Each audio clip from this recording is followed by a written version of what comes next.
거룩하신 하나님 아버지 감사합니다. 새날을 주셔서 감사합니다. 오늘도 하나님이 주신 생명으로 눈을 뜨고 보게 하시고 듣게 하시고 말하게 하시며 살게 하셔서 좀 하나님이 허락하신 사랑하는 가족들을 보게 하시고 삶의 풍요로움을 누릴 수 있도록 허락하여 주심에 진심으로 감사를 드립니다. 하나님께서 우리를 창세전부터 계획하시고 하나님의 뜻에 따라 우리 땅에 보내주시고 그분을 살아간 삶의 현장 가운데 하나님 앞에 영광 올려드리며 살게끔 우리를 지으셨사온데 우리가 그런 삶을 살아가게 하여 주시옵소서. 내 형편과 내 처지가 어떠하든지 그 자리에 하나님의 앞에 영광 돌리게 하시고 감사할 수 있게 도와주시옵시고 어떠한 어렵고 힘든 일이 있다 하더라도 예수 그리스도의 이름으로 성령을 의지하여 잘 감당해 나갈 수 있도록 하나님 도와주시옵소서. 그러므로 하나님을 알지 못하는 자들에게 내가 사는 그 이유는 하나님께 있음을 드러내며 증거하며 살아가는 우리 모두가 되게 하여 주옵소서. 감사하며 예수님 이름으로 기도합니다. 아멘. 오늘은 출애굽기 23장 1절부터 19절까지 보겠습니다. 1절부터 19절까지. 여러분의 그 개역 성경에 보면 공평에 관한 법, 그리고 안식년과 안식일에 관한 법, 또 세 가지 절기에 관한 법 이렇게 나누어져 있습니다. 우리 1절부터 19절까지 같이 한 목소리를 읽겠습니다. 너는 거짓된 풍소를 퍼뜨리지 말며 악인과 연합하여 미증하는 증인이 되지 말며 다수를 따라 악을 행하지 말며 송사의 다수를 따라 부당한 증언을 하지 말며 가난한 자의 송사라고 해서 편벽되이 두둔하지 말지니라. 너가 만일 내 원수의 길 잃은 소나 나귀를 보거든 반드시 그 사람에게로 돌릴지며 너가 만일 너를 미워하는 자의 나귀가 짐을 싣고 엎드러짐을 보거든 그것을 버려두지 말고 그것을 도와 그 짐을 부릴지니라. 너는 가난한 자의 송사라고 정의를 굽게 하지 말며 거짓 일을 멀리하며 무죄한 자와 의로운 자를 죽이지 말라. 나는 악인을 의롭다 하지 아니하겠노라. 너는 뇌물을 받지 말라. 뇌물은 밝은 자의 눈을 어둡게 하고 의로운 자의 말을 굽게 하느니라. 너는 이방 나그네를 압제하지 말라. 너희가 이방 애굽 땅에서 나그네 되었은즉 나그네의 사정을 아느니라. 너는 6해 동안은 너의 땅에 파종하여 그 소산을 거두고 7째 해에는 갈지 말고 묵혀두어서 내 백성의 가난한 자들이 먹게 하라. 그 남은 것은 들짐승이 먹으니라. 내 포도원과 감람원도 그리할지니라. 너는 6해 동안에 내 일을 하고 7째 날에는 쉬라. 너 소와 나귀가 쉴 것이며 내 여종의 자식과 나그네가 숨을 돌리리라. 내가 네게 이른 모든 일을 삼가 지키고 다른 신들의 이름은 부르지 말며 내 입에서 들리게도 하지 말지니라. 너는 매년 3번 내게 절기를 지킬지니라. 너는 무교병의 절기를 지키라. 내가 네게 명령한 대로 아빕월에 정한 때의 1해 동안 무교병을 먹을지니 이는 그 달에 너가 애굽에서 나왔음이라. 빈손으로 내 앞에 나오지 말지니라. 맥추절을 지키라. 이는 너가 수고하여 밭에 뿌린 것의 첫 열매를 거둠이니라. 수장절을 지키라. 이는 너가 수고하여 이룬 것을 연말에 밭에서부터 거두어 저장함이니라. 내 모든 남자는 매년 3번씩 주 여호와께 보일지니라. 너는 내 제물의 피를 유교병과 함께 드리지 말며 내 절기의 제물의 기름을 아침까지 남겨두지 말지니라. 내 토지에서 처음 거둔 열매의 가장 좋은 것을 가져다가 너희 하나님 여호와의 전에 드릴지니라. 너는 염소 새끼를 그 어미의 젖으로 삼지 말지니라. 아멘.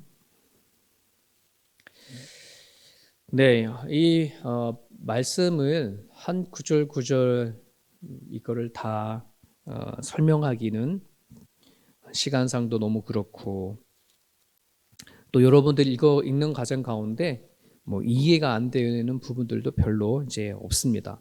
이스라엘 백성들에게 주신 법이기 때문에 또 오늘 우리가 살아가는 데 있어서 또 많이 이제 또 다른 부분들도 있고 또 현실적으로 맞지 않는 부분들도 있고 뭐 그러잖아요. 그런 부분들 안에서 오늘 말씀 안에서는 제가 같이 여러분들과 좀 나누고 싶은 몇 가지 구절 말씀만 같이 나눠서 그거 읽고 그리고 그것을 가지고 기도 제목으로 삼고자 합니다. 여러분 4절과 5절을 보게 되어지면 이런 말씀이 있습니다. 원수에 관한 그런 법인데 너가 만일 내 원수의 길 잃은 소나 나귀를 보거든 반드시 그 사람에게로 돌릴지며 너가 만일 너를 미워하는 자의 나귀가 짐을 싣고 엎드려짐을 보거든 그것을 버려두지 말고 그것을 도와 그 짐을 부릴지니라 이렇게 말씀이 있거든요. 그 앞뒤를 보게 되어지면 재판 절차에 관한 법이에요. 뭐 근거 없는 말을 하지 말아라, 뭐 거짓 증언 같은 하지 말아라, 뭐 이런 그러니까 증인자로서 또 재판관으로서 가난한 자나 부한 자, 그러니까 그러한 그러니까 유전무죄 또 무전유죄 이런 식의 방식을 가지고 재판하지 말아라. 나름대로 우리는 납득이 되어지고 이해가 되어지는 부분들인데 4절과 5절에 보게 되어지면 참으로 이게 이제 우리가 받아들일 수 있기 어려운 그런 법이고 현대에 수많은 발전된 그런 법이 있다 하지만 자신의 원수에 대해서 이렇게 하라 저렇게 하라라고 하는 세상의 법은 없지 않습니까? 우리는 각자 마음에 미워하는 사람들도 있고 또 살아오면서 만들어진 원수들이 있잖아요. 그 많은 사람들은 그것을 그냥 그런 채로 살아요. 미워하는 채로 살고 그냥 원수된 마음으로 그냥 그렇게 살아가지. 오늘 이 원수된 사람에 관련되어졌을 때 이렇게 하라라고 하는 법은 없는데 오늘 성경은 그렇게 하라라고 얘기합니다. 법으로 아예 주는 겁니다. 길을 가다가 원수가 잃어버린 소나 나귀를 우리가 보게 되었다고 한번 생각해 보세요. 여러분 어떻게 하겠습니까? 우리는 아마 속으로 이렇게 생각할 겁니다. 참고 고소하다. 나에게 그렇게 못되게 그렇게 굴더니 결국은 깨소금이다. 지나가다가 원수의 소가 나귀가 보게 되면 아마 거기서 그런 생각에 머물러 있는 것뿐만 아니라 아마 그 소와 나귀를 데리고 원수가 더 찾지 못하는 곳에다가 더 숨겨두거나 아마 그러지 않을까? 이런 생각도 해보게 됩니다. 5절을 보세요. 너를 미워하는 자의 나귀가 짐을 싣고 가다가 엎드러졌어요. 그러면 달려가서 도와주라는 것인데 우리는 그런 자리가 보게 되어지면 어떻게 되는 거예요? 거 봐라. 못된 짓 하다 보니까 다 안 좋은 일만 생긴다. 뭐 이렇게 생각이 들지 않겠습니까? 아니 도리어 미워하는 자의 나귀가 그냥 잘 가고 있는 걸 보면은 아마 우리 속으로는 그럴걸요. 확 넘어져라. 네. 도리어 우리는 그런 마음을 갖고 있는데 여기서는 하나님은 아예 이걸 법으로 정해놓은 거예요. 법으로 정해놨어요. 참 이런 말씀은 다른 법은 지킬 수만 한데 이런 법 앞에는 이걸 어떻게 지켜 하는 그런 마음이 들 정도이죠. 왜 하나님은 이렇게 말도 안 되는 법을 주셨을까 이런 생각을 해보게 되어집니다. 사랑하는 여러분, 하나님께서 원수에 관한 이 처신은 여기의 이야기만 아니라 성경 곳곳에 원수에 대한 처신을 이렇게 하라가 나오는데 하나같이 원수에 대해서 이렇게 나쁘게 처리하는 것이 없고요. 다 사랑하라 하는 걸로 되어져 있어요. 사랑으로 실천하고 사랑으로 품고 자, 왜 그랬을까? 이게 원수에 대한 해결책을 유일하게 사랑으로 하는 것을 가지고 이게 이야기하고 있다는 말입니다. 여러분, 우리들에게는 우리의 조상부터 물려받은 아담과 하와로부터 물려받은 죄된 속성이 있지 않습니까? 그러다 보니까 우리는 한평생을 살아가면서 알게 모르게 미워하는 자 생기고 원수된 자 사람들이 서로 생깁니다. 어떤 사람이 나에게 원수라면 나 또한 누군가에게 원수 같은 사람일 수가 있어요. 그만큼 우리들은 살아가는 데 있어서 완벽한 존재가 아니기 때문에 내가 누구한테 상처를 주고 내가 원수가 되기도 하고 내가 상처를 받아 그 사람이 또 내 원수가 되기도 하고 이런 관계들이 우리 이 사회생활 안에는 서로 섞이고 꼬이고 되어져 있다는 말입니다. 그래서 우리 마음 가운데 안에서는 늘 복수심이 있고 미워하는 마음이 있어서 더 나은 삶으로 나가는 개선되어지는 일들이 일어나지가 않아요. 원수가 있는 한. 그렇지 않습니까? 오늘날 사회에는 잘 발달된 법이 제정되어져 있습니다. 그리고 그 법을 어긴 것에 대해서 가차없이 형벌을 집행해 버립니다. 그런데도 갈수록 범죄는 더 늘어나 나가고 사람들의 범죄는 더 흉폭하게, 더 강하게, 더 발전되어 가고 있습니다. 이것이 뭘 말하냐면 사람이 만든 법과 형벌에는 결코 하나님께서 원하시는 세상, 또 인간이 원하는 세상은 만들어질 수 없음을 증거하고 드러내는 거거든요. 하나님은 아세요. 하나님께서 원하시는 세상, 그리고 우리 인간이 바라고 원하는 세상이 어떤 세상인지 하나님은 아셔요. 그래서 그 세상을 만들어 가게 하기 위해서 가장 큰 걸림이 되어지는 것이 우리 마음속에 있는 원수거든요. 미워하는 거거든요. 이거를 해결하지 아니하면 그 세상은 이루어질 수 없어요. 그래서 성경 안에 그 어떠한 법보다도 이 원수가 내 눈에서 이렇게 다쳤을 때에 사랑으로 처리하지 아니하면, 사랑으로 대하지 아니하면 결코 해결되어질 수 없음을 얘기하고 있다는 것이에요. 우리는 내 안에 있는 미워함과 내 안에 있는 원수를 그냥 품고 끝까지 가면 무덤까지 가기를 다들 바랄지 모르지만 여러분 그 마음과 그 생각은 결코 내 자신들이나 또 이 세상을 하나님의 나라로 바꿔갈 수 없음을 하나님 너무나도 잘 알고 계십니다. 어쩌면 오늘 이 재판 절차 안에서도 근거 없는 말을 해서는 안 된다. 거짓 증언해서는 안 된다. 다수의 의견을 따라 잘못 증언하면 안 된다. 가난한 자와 부한 자를 그런 것을 판단하면 안 된다. 이런 재판 절차도 이렇게 매기하는 것은 뭐냐면 원수를 만들지 않게 하는 장치일 수도 있단 말이에요.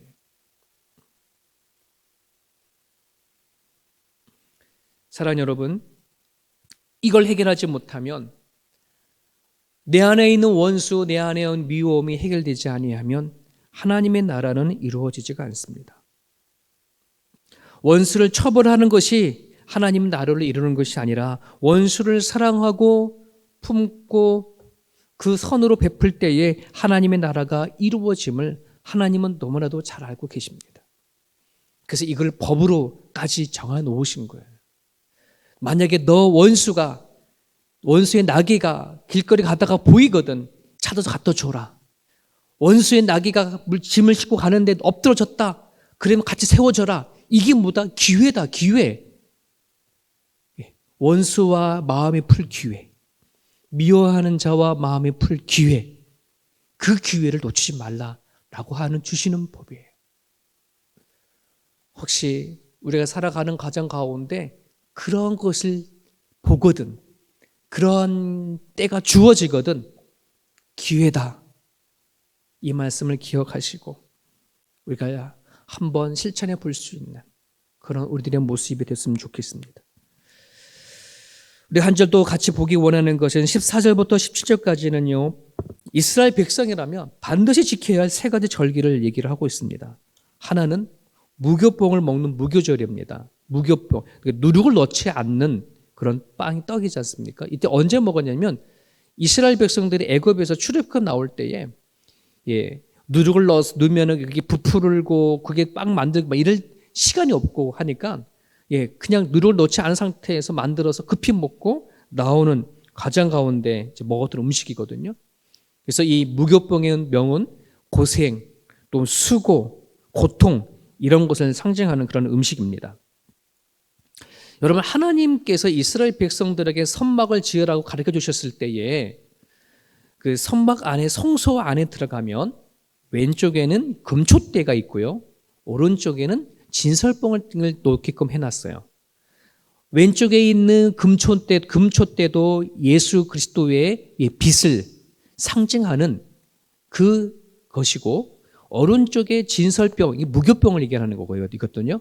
그 떡을 오른쪽에 놓은 것은 뭐냐면 역시 예수 그리스도의 희생, 죽으심, 이거를 상징하기 위하여 그렇게 주신 거예요. 그러니까 무교병은 고통만 의미하는 것이 아니라 예수님께서 십자가에 달려 고통당하신 희생, 헌신을 이야기하고 있는 것이에요. 이게 무교절에 담겨져 있어요.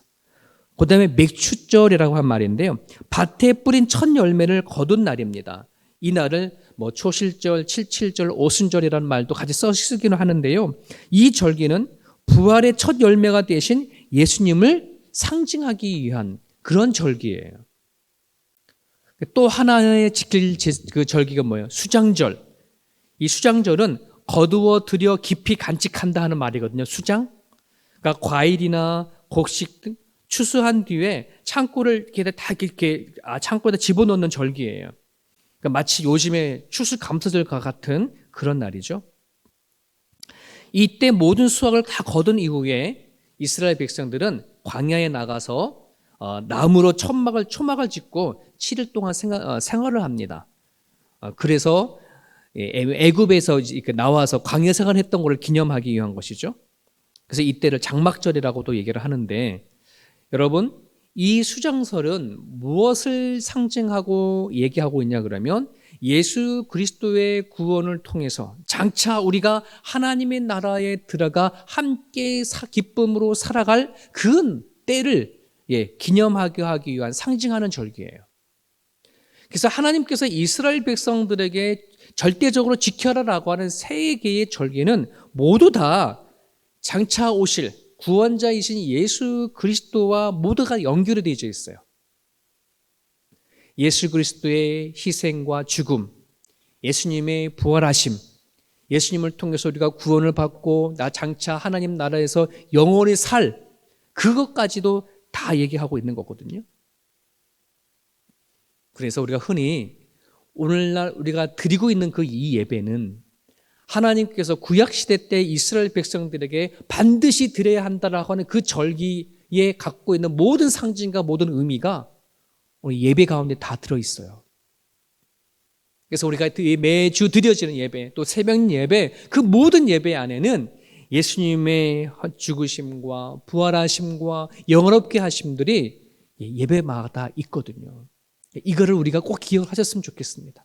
그냥 예배를 내가 오늘 드렸다라고 끝내는 것이 아니라 오늘 우리가 드려지는 이 예배는 하나님께서 예수 그리스도를 하나님의 백성인 모든 사람들에겐 반드시 드려야 하는 절대적인 법으로 지정했을 뿐만 아니라 우리가 예배에 목숨을 걸고 예배를 통해서 우리가 무엇을 지키려고 하는 것이고 무엇을 기념하려고 하는 것이고 왜 드려야 하는지를 명확하게 알고 예배를 드려낼 수 있기를 간절히 바랍니다.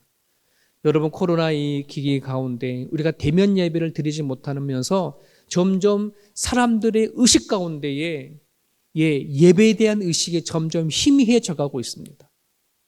한국에서 설문조사를 했어요. 코로나 이 기기가 끝나고 됐었을 때에 과연 하나님 앞에 예배했던 성도들이 그대로 나올까, 나오지 않을까?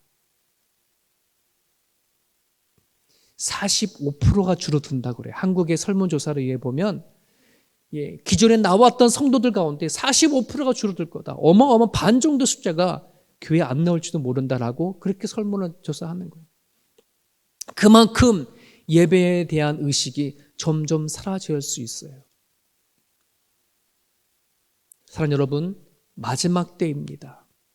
양과 염소를 구분하는 때라면, 알곡과 쭉정이를 구분하는 때라면 결코 예배를 양보할 수 없습니다. 주님 앞에 찬양하고 기도하고 말씀 가운데 거하는 이 시간을 우리는 결코 흐지부지 할 수 없습니다. 더 단단히 붙잡을 수 있기를 바랍니다. 주님 나라 갈 때까지 우리들이 입술을 열어 찬양하고 기도하는 이 축복된 자리에 떠나지 않기를 주님의 이름으로 축복합니다. 마지막 하나 더 같이 나누고 마치겠습니다. 19절의 맨 마지막에 보면 염소 새끼를 그 어미의 젖으로 삼지 말라라고 하는, 제가 오늘 이 말씀을 묵상하면서요, 마음이 참 이게 많이 아프기도 하고 하나님의 그 세밀한 사랑에 감동이 되기도 했습니다.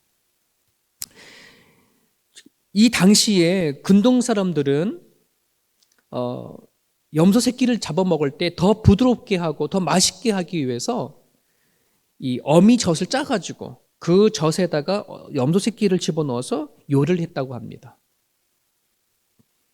그런데 하나님은 하지 말랍니다. 그렇게.